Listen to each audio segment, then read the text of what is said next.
La finalité, c'est quoi? C'est aider les entreprises du territoire où se trouvent les usines Airbus, et bien aider les startups, les financer, les accompagner dans leur démarche de création et de développement, et surtout financer leurs premiers emplois.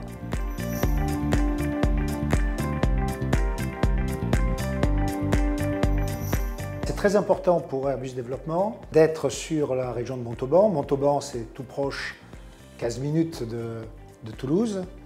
Il y a un développement économique exceptionnel. Lorsque vous avez Airbus qui passe une convention avec vous, c'est un acteur et un opérateur extrêmement important dans la région, vous savez ce que l'on dit, si Airbus tousse, c'est toute la région qui s'enrhume, c'est un signe de crédibilité, de légitimité qui naturellement va faciliter les montages financiers de tous ces opérateurs qui ont été financés. C'est, j'allais dire, un accélérateur de particules, notamment pour financer leurs opérations.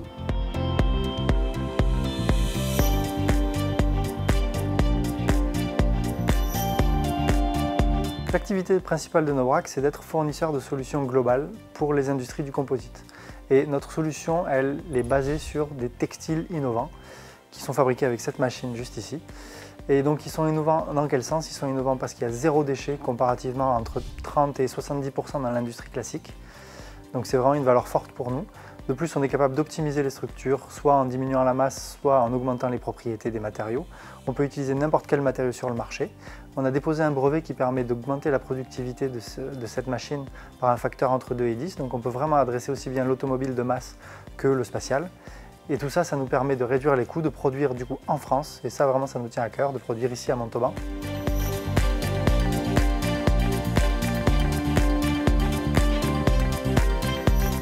De telles rencontres entre un gros industriel et puis une pépite à Montauban, ça ne peut se faire que s'il y a un territoire qui est structuré pour ce type de rencontre. Une équipe qui gagne, c'est bien un alignement entre un projet, un entrepreneur, un gros industriel et puis des institutions qui ont pris cette conscience que le succès passe par des réussites technologiques et économiques.